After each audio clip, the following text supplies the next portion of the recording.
de la vida eterna. ¿Qué es la vida eterna?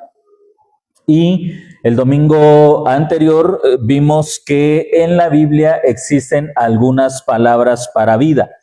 Por ejemplo, bios, que habla o hace referencia a la vida física. Y en los evangelios el Señor Jesús dice que la vida física está caracterizada por algunos aspectos que son normales a todos los que tenemos esa vida física.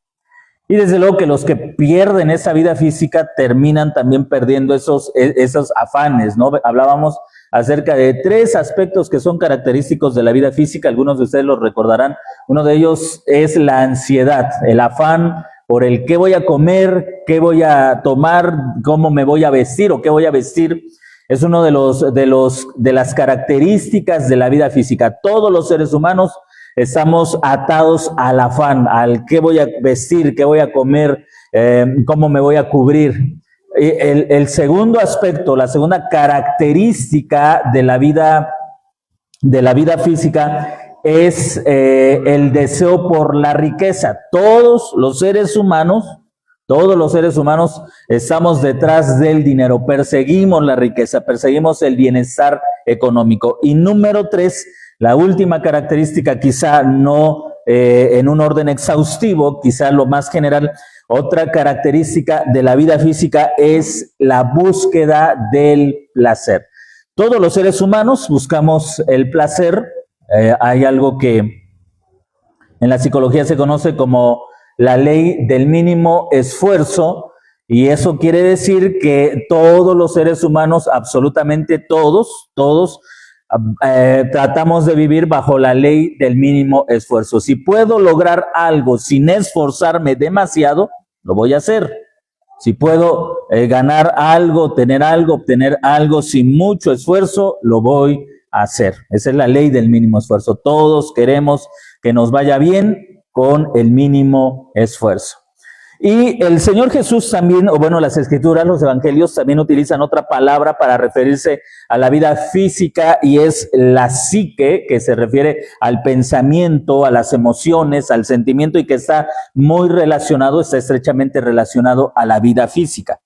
Y de ahí tenemos zoe, que es la palabra que se utiliza junto con aionos para la vida eterna o la vida de la era. Entonces, teniendo esto en mente que vimos la semana pasada, que la vida física es la característica de todos nosotros, de todos los seres humanos. Nosotros hemos vivido, y quizá hasta el día de hoy todavía hay algunos creyentes que están sometidos, atados, esclavizados a la vida física, se levantan cada mañana pensando en esto, qué voy a comer, qué voy a vestir, cómo me voy a divertir, o que ya venga el fin de semana para divertirme, que ya venga el fin de semana para desestresarme, para despejarme. Y la vida de todos los seres humanos, lamentablemente, de algunos creyentes, gira en esta rueda donde todas las mañanas van en busca de lo mismo, sin trascendencia, sin hacer algo distinto, girando alrededor de la satisfacción de mantener la vida física, de hacer algo de dinero en el proceso y de terminar disfrutando de los placeres de esta vida. Y ahí están enredados, o ahí están envueltos algunos creyentes. Pero la Escritura dice que aparte de ese estilo de vida hay otra vida que es solamente disponible, o que está disponible solamente para los creyentes, y que es la vida eterna. ¿Pero qué es la vida eterna? Bueno, la vida eterna, de forma sencilla, simple, es la relación íntima, estrecha entre Dios y su pueblo. Eso es, en palabras simples y muy sencillas, la vida eterna, la relación íntima, estrecha entre el pueblo y su Dios, entre Dios y su pueblo. Ahora, cuando tú ves la vida de Jesús, como Él vivió la vida eterna dentro de la vida física, aprendes que Jesús a pesar de que tenía un cuerpo físico, no estaba sujeto, no estaba limitado y no estaba encadenado a la búsqueda de lo que el resto de los seres humanos buscaban. Jesús tenía un cuerpo que necesitaba alimento, que necesitaba descanso, que necesitaba desestrés, pero no lo ves sujeto, no lo ves atrapado en ese estilo de vida, de levantarse todos los días y correr detrás del pan, detrás del vestido, detrás del dinero y detrás del placer, para terminar ese día y al siguiente día levantarte a correr detrás de lo mismo, alcanzándolo para ese día, pero parece distante para el resto de los días. Jesús es distinto, Jesús es diferente. Él tiene necesidades, sí, él tiene que comer, él tiene que vestir. De hecho, los evangelios, si no sabemos si este dato es del todo exacto, pero por lo menos los evangelios nos dejan ver que Jesús vistió una prenda en su ministerio. No sabemos si antes de eso ya la tenía o si al inicio de su ministerio comenzó a alguien le regaló, pero él tenía un vestido caro, costoso, con el que tú lo vas a ver todo el tiempo de su ministerio. Así que él tenía necesidad de vestirse, sí, pero no tenía la urgencia, como nosotros tenemos la urgencia de estrenar, de cambiar de ropa, de cambiar de moda por la temporada invierno, otoño, invierno, verano, primavera. Él no tenía esa urgencia, aunque tenía la necesidad de vestir su cuerpo.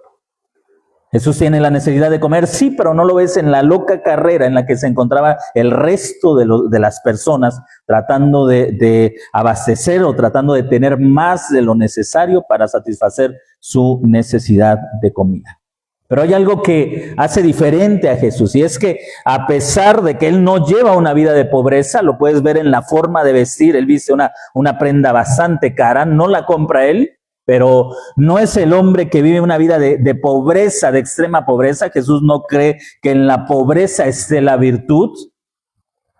Pero a pesar de que él no es un hombre rico, tiene una modesta tesorería. Judas es el responsable de ese dinero, tiene una modesta tesorería.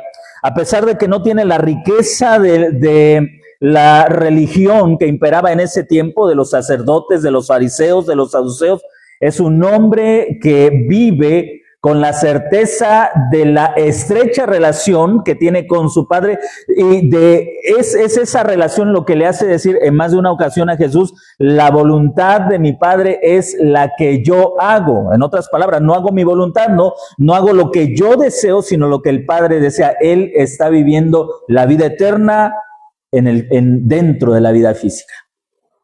La eternidad es entonces también la expresión de una vida trascendente, algo que sale de esa rueda en la que el resto de los seres humanos se encuentran. Acompáñame a Apocalipsis capítulo 21, porque de forma metafórica y realmente sorprendente, el vidente Juan, a partir del capítulo 20, nos habla del fin de la era pasada, lo que nosotros vemos hacia atrás, y a partir del capítulo 21 nos habla de la era presente, y es algo extraordinario lo que el apóstol Juan, lo que el vidente Juan dice, porque nos enseña la realidad de la experiencia, de lo que debe ser la experiencia cotidiana para el creyente al tener la vida eterna, a la disposición. Hace rato, al inicio de la reunión, hice la lectura en Apocalipsis 21 y quiero repetir esa lectura. Apocalipsis capítulo 21, verso 22 en adelante hasta el 22, verso 5. 21, 22 en adelante hasta el 22, 5. Bueno, el verso 22 del 21 dice: y no vi en ella santuario, porque el Señor Dios Todopoderoso y el Cordero es el santuario de ella. Aquí recuerda que el capítulo 21 comienza describiendo la nueva Jerusalén, una nueva ciudad. Esa nueva ciudad es cuadrada, es un cubo. Si retrocedes, te vas a dar cuenta que esa nueva ciudad es un cubo perfecto. Y el cubo es un símbolo del lugar santo. En el templo vas a encontrar que el lugar santísimo, el lugar donde Dios habitaba, era un cubo. Este cubo ahora es muy grande, porque está hablando del regreso de la presencia de Dios a la tierra. Así que la ciudad es un cubo, porque ahí habita Dios, es el lugar santísimo en la tierra. Y hay algunas cosas importantes que hay que destacar y que tienen que ver con la vida eterna. Recuerda, la esencia de la vida eterna es la presencia de Dios con nosotros. Y de forma metafórica, lo que Juan está haciendo es mostrarle a la iglesia del nuevo pacto cómo debe vivir la realidad de la vida eterna. En primer lugar, ya lo vimos, no sujetos a la temporalidad de nuestra existencia física. Si estás dentro de esa rueda de correr solamente detrás de lo que el resto de la gente corre, qué como, qué me pongo, qué visto, dónde me duermo, qué carro conduzco, quiero desestresarme, quiero disfrutar la vida, estás viviendo una vida que al final será una vida estéril y sin ningún fruto, decepcionante. Porque todos los que han muerto en ese estilo de vida no han dejado nada que valga la pena ser recordado. La vida eterna es el escape para nosotros los seres humanos, para dejar esta vida común de perseguir lo necesario para la vida física y poder trascender a esta experiencia temporal. La ciudad, dice, no tiene templo. ¿Por qué? Porque Dios ha descendido a la tierra para vivir con su pueblo. Él es el santuario. El verso 23, la ciudad no tiene necesidad del sol ni de la luna para que la ilumine. Ahora, el antiguo pacto estaba basado en las fiestas lunares y también dependía en algunos aspectos del sol. Cómo el pueblo de Dios podía conocer la voluntad de Dios a través de las fiestas. En otras palabras, era un pueblo esclavizado a los meses, a los tiempos, a los ciclos de la luna, a leer las estrellas para saber cuál era la voluntad de Dios dependiendo de la época del año.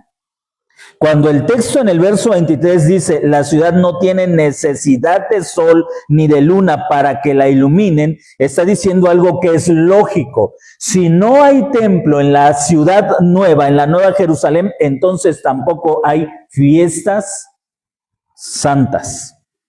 O sea, ya no necesitamos fiestas que nos anuncien la voluntad de Dios, porque ya no existe un templo terrenal. Ahora, el Padre y su Hijo son quienes habitan en medio de su pueblo, y aquí viene algo también que es muy, muy importante. ¿Cómo conocemos la voluntad de Dios?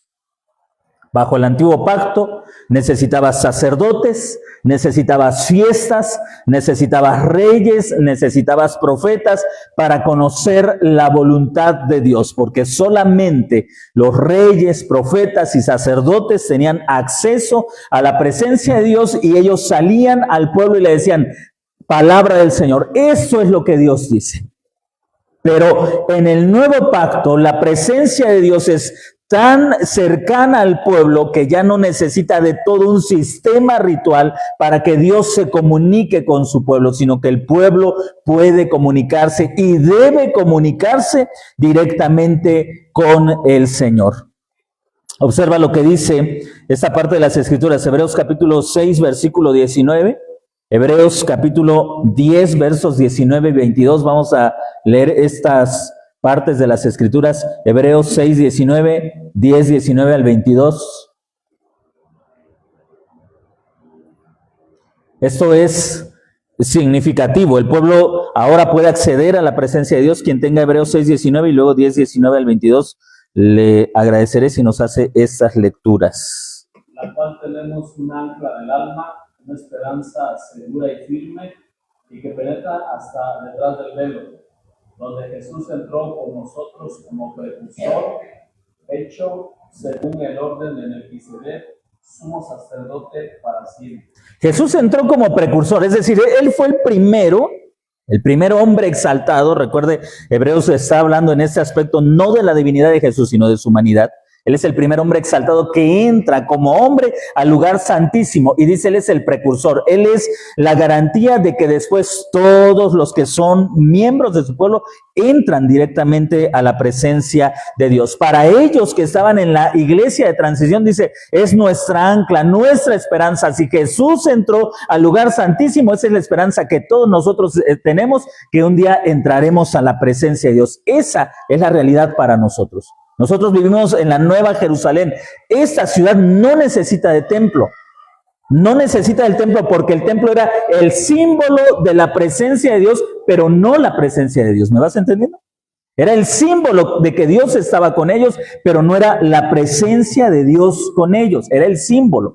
Y la garantía de que Dios estaba con ellos eran los sacerdotes, los profetas, los reyes, quienes eran la imagen de Dios para el pueblo. ¿Cómo sabemos que Dios está con nosotros? Porque tenemos reyes, sacerdotes y profetas, y ellos son la imagen de Dios. A través de ellos podemos saber que Dios está con nosotros. Hoy no es así. El vidente dice, la ciudad no tiene templo porque el santuario es Dios mismo y su Hijo. La ciudad no tiene sol, no tiene luna porque no necesita de ningún otro elemento para comunicarse con su pueblo, porque el pueblo puede entrar o habita en la presencia de Dios para comunicarse cara a cara con Dios. Verso 24. Nos falta Hebreos 10, 19 al 22. Hebreos 10, 19 al 22. Así que, hermanos, tenemos libertad para entrar en el lugar santísimo por la sangre de Jesús, por el camino nuevo y vivo que Él nos abrió a través del velo, esto es, de su carne, y teniendo un gran sacerdote sobre la casa de Dios. Acerquémonos con corazón sincero, en plena certidumbre de fe, purificados los corazones de mala conciencia y lavados los cuerpos con agua pura. Así dice el escritor de la carta a los Hebreos, así que teniendo libre entrada para entrar a la presencia de Dios. No hay ciudad santa, podemos entrar a la presencia de Dios. Y eso me lleva al siguiente verso. Antes de ir al verso 24, ahí mismo hay algo que estaba leyendo y me llamó mucho la atención. 21-25 de Apocalipsis. Observa esta característica de esta ciudad, de la Nueva Jerusalén, que nunca jamás sean cerradas sus puertas. Una casa de puertas abiertas. Esta casa no cierra las puertas de noche porque en la ciudad no hay noche. ¿Por qué? Porque la presencia de Dios es permanente en ella. Observa lo que está diciendo, que nunca jamás sean cerradas sus puertas de día. ¿Qué significa esto? La presencia de Dios ahora está abierta siempre, las 24 horas, todo el tiempo. Imagínate lo que eso significa en la experiencia, tanto personal de nosotros como miembros del pueblo de Dios, como también la esperanza para quienes no son creyentes. Ahora, mira, probablemente en algún momento tú estás platicando con alguna persona, un compañero de trabajo, un vecino, un familiar, te está contando sus problemas y tú le dices, mira, vamos el domingo a la iglesia, o a la congregación, o al templo, como tú le digas. Y tú le dices, no te invito hoy porque hoy no tenemos culto, está cerrado. Pero el domingo vamos y van a orar por ti. Eso era en el Antiguo Pacto. Ahora Dios no tiene días especiales. Ahora tú como miembro del pueblo de Dios puedes decirle, bueno, puedes orar por la persona sabiendo que la puerta de la ciudad no está cerrada, es decir, que esa persona puede acercarse en ese mismo momento, a la hora del día que sea, en el lugar en el que estén, a la presencia de Dios, porque las puertas de la ciudad no están cerradas. Otra de las características que me parece encontramos en el capítulo 21 es que la ciudad tiene puertas, 3 puertas en cada uno de sus lados, 3 puertas al oriente, 3 puertas al este, 3 puertas al norte, 3 puertas al sur. ¿Qué está diciendo? La ciudad es accesible por todos lados. Antes solamente era accesible a través de la circuncisión. ¿Cómo puedes acercarte a Dios? Solamente si te circuncidas y guardas la ley, puedes acceder a la presencia de Dios. Bajo el nuevo pacto, la ciudad, el templo, la casa de Dios tiene puertas por todos lados. No importa si eres chino, si eres latino, si eres americano, no importa de dónde seas, puedes acercarte a la presencia de Dios. Y otra cosa, cualquier día y en cualquier momento, porque la ciudad jamás se cierra. Esto es la vida eterna.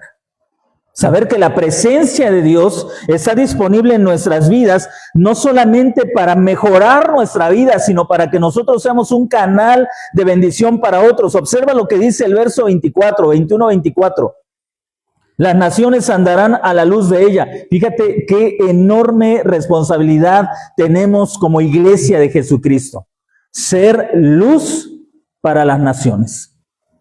Ahora, si las personas, si las naciones, si la gente que no es creyente mira hacia nosotros y nos encuentra en la misma rueda que ellos andan, bueno, ellos son cristianos, pero igual las preocupaciones de mías son sus preocupaciones, ven nuestra vida tan común como la vida de ellos. Nuestra luz se apaga. Lo que está diciendo el vidente es que esa luz es tan resplandeciente no por el tipo de personas, sino por quién está ahí. Por la presencia de Dios en medio de su pueblo. Eso hace que las personas, las gentes volteen a ver a la iglesia, volteen a ver a esta nueva Jerusalén y vivan a la luz, vivan bajo la guianza, bajo la dirección de esta nueva ciudad que tiene como principal habitante a Dios mismo. Las naciones andarán a la luz de ella y los reyes de la tierra le llevarán su gloria. Una enorme promesa para la iglesia, pero también una tremenda responsabilidad. Que nuestra vida está siendo o una luz, o como Jesús dijo a los discípulos en el Evangelio de Mateo, en las bienaventuranzas, no se enciende una luz y se pone debajo de una caja, debajo de un almud, no se hace eso. Nosotros no somos salvos para mantenernos en esa rueda, en la búsqueda de lo temporal, de lo terrenal, como si la vida física es lo único que tenemos, como si el aquí y el ahora, el presente es lo único que tenemos. No, nosotros somos salvos para mirar más allá, para tener vidas que trasciendan lo natural, lo físico. Podemos recordar a Jesús. No porque fue un hombre rico. Hace poco estudiaba la vida de un hombre muy rico en Estados Unidos que llegó de Inglaterra a Estados Unidos, llegó sin nada de dinero y se convirtió en uno de los hombres más ricos. Y aunque algunos han usado su vida para inspirar, este autor miraba la vida de ese hombre al desnudo, con datos históricos. ¿Y sabes cómo es que él logró su riqueza? Algunos dicen, bueno, este hombre llegó pobre, confió en Dios y Dios lo prosperó. Pero cuando ves su vida de cerca, este hombre hizo exactamente aquello de lo que estaba huyendo. Huyó de la persecución en Inglaterra, de las injusticias en Inglaterra, y cuando llegó aquí, comenzó a formar un pequeño negocio y a esclavizar a la gente, a pagarles poco, a que trabajaran largas horas de jornada de trabajo. Y se volvió en uno de los hombres más ricos de Estados Unidos en su tiempo, esclavizando a otros. Aunque el cristianismo ha tratado de ha tratado de reivindicarlo y decir que Dios lo prosperó, en realidad cayó en el mismo sistema del que venía huyendo. ¿Dónde está la gloria en todo eso? Eso es lo que hace toda la gente, ¿no es cierto? ¿Quieres ser rico? Trata mal a otros, págales poco, que te trabajen mucho. Solamente así se puede hacer dinero en este mundo. Pero nosotros recordamos a Jesús no porque usó a un grupo de personas para enriquecerse. Recordamos a Jesús porque incluso sin el apoyo del Imperio Romano, como lo tenía el judaísmo, sin los recursos económicos que tenía el sacerdocio, y sin todo el poder político que tenía el sistema religioso de su tiempo, Jesús liberó salvó, sanó, dio de comer a una cantidad impresionante de personas. Y Jesús es recordado no por lo que tenía, sino por la forma de vida en favor de otros. Eso es la vida eterna. Eso es el reflejo de una comunión con Dios. Jesús estaba expresando su comunión con Dios en la forma en que amaba y servía a otras personas. Y la presencia de Dios en medio de nosotros, entonces, es esa responsabilidad, que otros volteen a ver a la iglesia y que puedan encontrar en la iglesia. ¿No sabes a cuántas personas he encontrado que me han platicado? Y de cuántas personas he leído también y he escuchado de pastores que defraudaron a la iglesia, que se fueron con tanto dinero, que estaban juntando dinero para comprar un terreno y se desaparecieron, que cuando las personas que no son creyentes miran eso no es luz para las naciones, porque eso es lo que hace todo el mundo, ¿no es cierto? Eso es lo que hacen todas las personas. Eso es lo que hizo el sistema religioso judío, es lo que hizo el sistema católico romano, es lo que están haciendo muchos movimientos, es lo que hizo la Luz del Mundo, es lo que hicieron los Testigos de Jehová, es lo que hizo la Iglesia Adventista, usar a su membresía, a sus feligreses para enriquecerse ellos y ver a la gente como una maquinaria que trabajaba para que ellos fueran cada vez más ricos. Esa es la realidad de la religión organizada. Esa es la realidad incluso de las denominaciones en nuestro país y en otros lugares. El nuevo pacto debe ser diferente. La presencia de Dios en medio de nosotros debe ser la expresión de vidas que están sirviendo a otras vidas.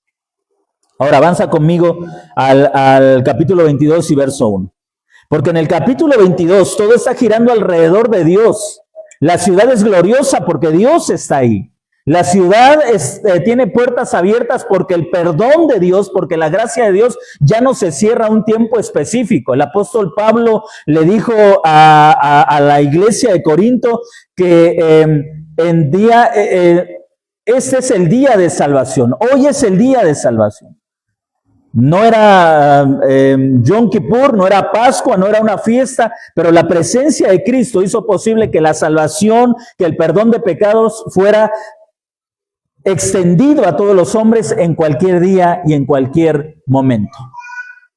Esa sigue siendo una realidad para nosotros. Nosotros como iglesia tenemos que decirle a las personas, hoy es el día en que Dios puede perdonar tus pecados. No es porque sea domingo o no sea domingo, porque sea un día especial, porque sea Semana Santa o porque sea algún día tradicional de la iglesia. No, porque Dios está con nosotros y Él ha abierto las puertas a su presencia para que toda su gracia y toda su bondad se dé a conocer a otras personas. El capítulo 22 en el verso 1, el vidente Juan dice, y me mostró un río de agua de vida resplandeciente como el cristal que fluye del trono de Dios y del Cordero. Otra vez, Dios es la fuente de vida. ¿Por qué la iglesia debería estar proclamando vida para todas las personas? Porque Dios está en medio de nosotros. Ya no proclamamos un mensaje de condenación, ahora es un mensaje de vida. Hace poco estoy tomando, mejor dicho, un curso de teología del Nuevo Pacto, y el maestro decía algo que me llamó la atención. Él decía, en la teología del pacto hay dos ramas. La teología del Nuevo Pacto surge dentro de la teología del pacto, la teología reformada, pero surge como una necesidad de entender o de comprender mucho mejor las Escrituras. Y decía este maestro, en la teología en la teología del pacto, tú utilizas, y es verdad, porque en algún momento así lo hice yo también, tú utilizas los 10 mandamientos para mostrarle a las personas su necesidad de arrepentimiento. O sea, tú usas los 10 mandamientos y alguien te dice, tú le dices a la persona, ¿crees que necesitas ser salvo? Y a lo mejor la persona te dice, pues yo no creo porque he sido buena persona. Y entonces le citas los 10 mandamientos. ¿Jamás has mentido? No, pues sí, bueno, el mandamiento dice, no mentirás. No has robado nunca, ni siquiera un dulce, decía un expositor, ni siquiera un dulce cuando eras niño has robado. Tal vez la persona diga, sí, en alguna ocasión he robado, quizá 1 peso, 2 pesos. Ah, pues la Biblia dice, no robarás. Y una vez que haces consciente a la persona de su pecado y la llevas al arrepentimiento, ahora que es cristiana, le dices que los 10 mandamientos son necesarios para vivir en obediencia a Dios. Esa es una de las características de la teología del pacto. Pero cuando tú revisas el nuevo pacto, no es la conciencia de que eres pecador lo que te lleva al arrepentimiento. Es la oferta de una gracia abundante, del llamado de Dios a tu vida, de Dios diciéndote, ven, porque he abierto las puertas, porque te estoy ofreciendo perdón abundante, mi presencia constante, ven. El nuevo pacto no predica muerte como el antiguo pacto, el pacto mosaico. El nuevo pacto predica vida porque Dios está con nosotros. Y tú no puedes estar anunciando muerte. Piensa que eres un doctor. Quiero que te visualices como un doctor. Eres un destacado doctor. Y un paciente te va a buscar, está muy enfermo y tú eres capaz de curar a ese paciente. Y tú no le vas a decir, mire, estadísticamente, el 90% de las personas que tienen su enfermedad han muerto. Y todas las personas con su enfermedad pasan esto. Esa persona no necesita saber de estadísticas. No necesita saber las características de la enfermedad. Esa persona necesita saber si tú eres capaz de curarlo. Y como tú eres un médico capaz, tú le dices a ese paciente, ha llegado al mejor lugar. Tengo 10, 20, 30 años de experiencia curando a pacientes con la misma enfermedad. Y usted está en el lugar correcto y le aseguro que con este tratamiento usted en pocos meses, en pocas semanas o en pocos días va a mejorar notablemente. Tú le estás dando esperanza. No necesitas hablarle de las estadísticas de muerte, del sufrimiento, de todo eso. Tú necesitas darle esperanza a esa persona. Eso es el evangelio. Eso es el evangelio, pero nosotros, en la religión ha cambiado el evangelio. El evangelio se vuelve una forma de predicar el sufrimiento. Si no te arrepientes, te vas a ir al infierno. Si no te arrepientes, estarás una vida sin fin, de eterno sufrimiento. Si no te arrepientes, Dios te va a castigar. Y pensamos que estamos dándole esperanza a la gente. La Biblia dice, me mostró un río de agua de vida, resplandeciente como el cristal que fluye del trono de Dios y del Cordero. Es la vida lo que fluye de Dios y es la vida lo que nosotros debemos hablar, lo que debemos predicar. Observa lo que dice en el verso 2. En medio de su calle, a uno y otro lado del río, estaba el árbol de la vida que produce 12 frutos, dando su fruto según cada mes, y las hojas del árbol son para sanidad de las naciones. ¿Qué significa la vida eterna? Pues decirle a otras personas que hay esperanza. Decirles que la presencia de Dios con nosotros es la certeza de que la vida de ellos puede cambiar, puede ser mejor. ¿Por qué? Porque en nosotros, en la iglesia, como cuerpo de Cristo, están todos los recursos que se necesitan para mejorar la vida. ¿Sabes? Hoy por la mañana en San Pablo, estudiando un tema similar, estudiábamos Colosenses, capítulo 2, capítulo 3, y hay algo que me parece importante para que podamos entender esto. Capítulo 3, el verso 1. Colosenses 3, el apóstol Pablo escribe, puesto que han resucitado con Cristo, busquen las cosas de arriba donde está Cristo sentado a la diestra de Dios. Así que ustedes han resucitado, dice Pablo. Ahora tienen que buscar las cosas de arriba. ¿Qué es buscar las cosas de arriba? Pues buscar lo que Cristo hizo, hacer lo que Cristo hizo. Y en el versículo 5, hagan morir pues lo terrenal en sus miembros, fornicación, impureza, pasiones desordenadas, deseo malo y avaricia, que es idolatría, cosas por las cuales viene la ira de Dios. ¿Por qué viene la ira de Dios sobre los hombres? Porque, y aquí está hablando específicamente de Israel, si Dios le dio a Israel mandamientos para que a través de esos mandamientos ellos fueran luz a las naciones y terminaron siendo oscuridad, fue porque ellos obstaculizaron que esa vida llegara a ellos. ¿De qué forma? A través de pasiones que se centraban en ellos y que impedían que llevaran esa vida a otras personas. El domingo pasado les decía, cuando nosotros nos metemos en esta rueda de buscar lo temporal, nos cansamos tanto que quedamos sin energía para hacer algo que sea realmente perdurable. Nos cansamos demasiado. A lo mejor el vecino que te conoce dice, oye vecino, a ver qué día me vienes a visitar porque quiero platicar contigo unos problemas. Y tú todos los días llegas cansado, tienes mucho trabajo, llegas preocupado y a veces te acuerdas, ay, el vecino me dijo que a ver qué día lo visito. Bueno, es que he tenido mucho trabajo. Te estás enfrascando en lo temporal, que has perdido de vista lo que es eterno. Espero que me vayan entendiendo. Que has perdido de vista aquello que realmente va a dejar. Imagínate que vas con tu vecino, con tu familiar, con tu amigo, y él comienza a platicar, y algo que tú le dices desde tu punto de vista como cristiano, hace que él cambie su forma de ver las cosas. Y entonces pasan los años, y en algún momento quizá tú mueres o quizá tú no mueres, pero en una plática él dice, ¿sabes? ¿Te acuerdas cuando yo tenía un montón de problemas y me fuiste a ver? Yo sé que tú tenías mucho trabajo, pero me diste tiempo. Yo no sé qué hiciste, a lo mejor pediste permiso, a lo mejor saliste temprano, o no sé qué hiciste, a lo mejor estabas cansado y querías descansar, pero me diste tiempo, me escuchaste y me diste un consejo que cambió mi vida.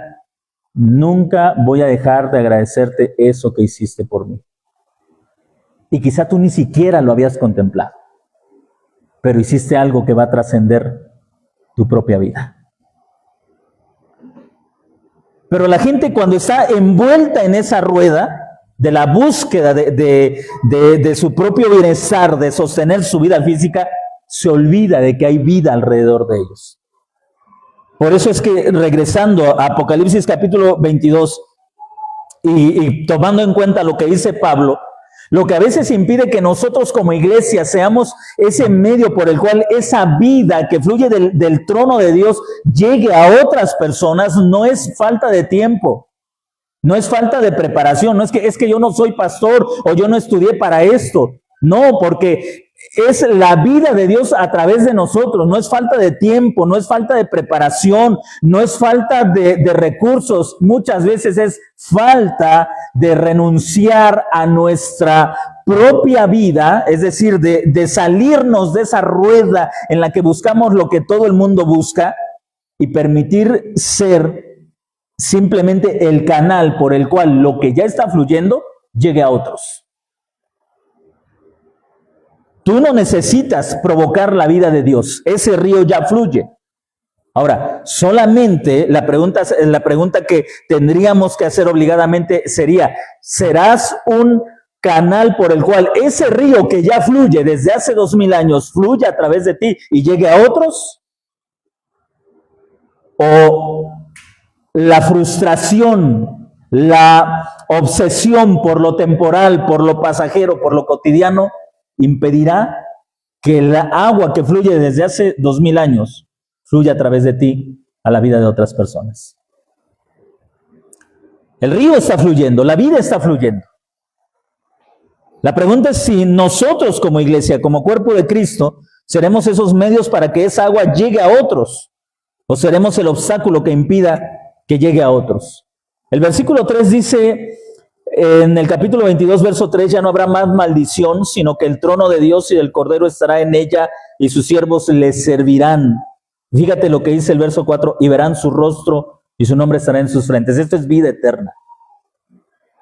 Ver el rostro de Dios es lo que hizo Adán antes de la caída, es lo que frecuentemente hacían ellos cuando estaban en el jardín del Edén, veían el rostro de Dios, es la experiencia que tuvo Abraham, vio el rostro de Dios y es la experiencia a la que nosotros somos llamados, ver el rostro de Dios. Y repito, no necesitamos días sagrados, lugares sagrados, muchas veces podemos experimentar la presencia de Dios, y no estoy hablando de algo místico.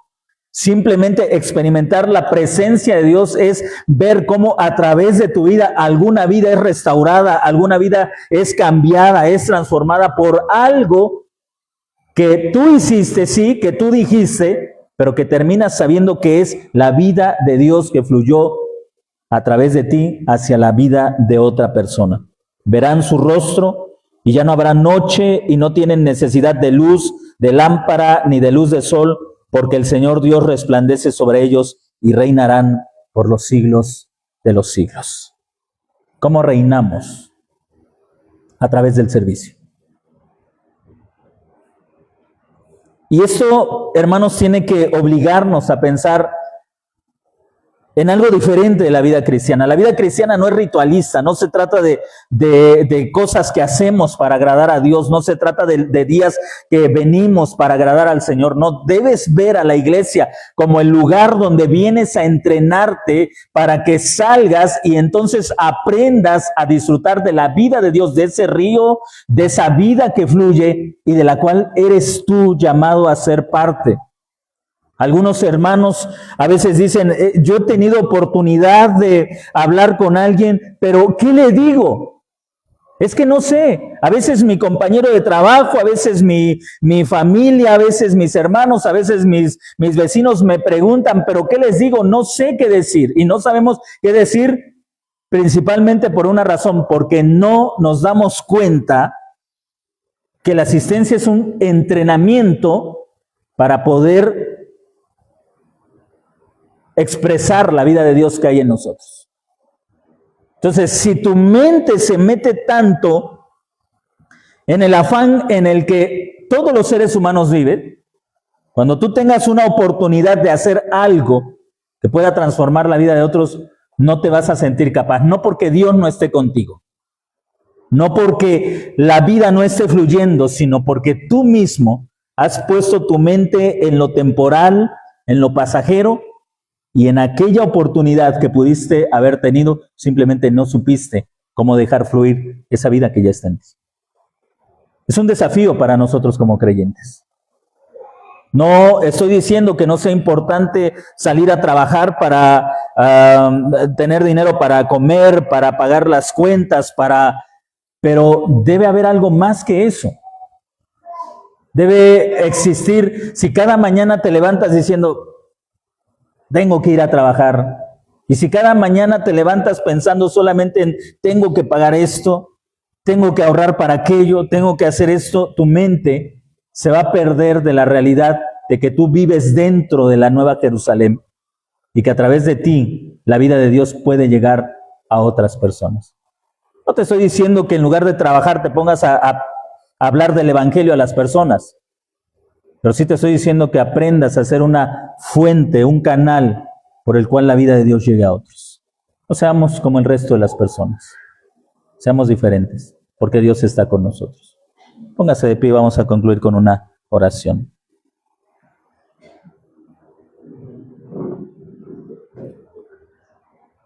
Padre, gracias por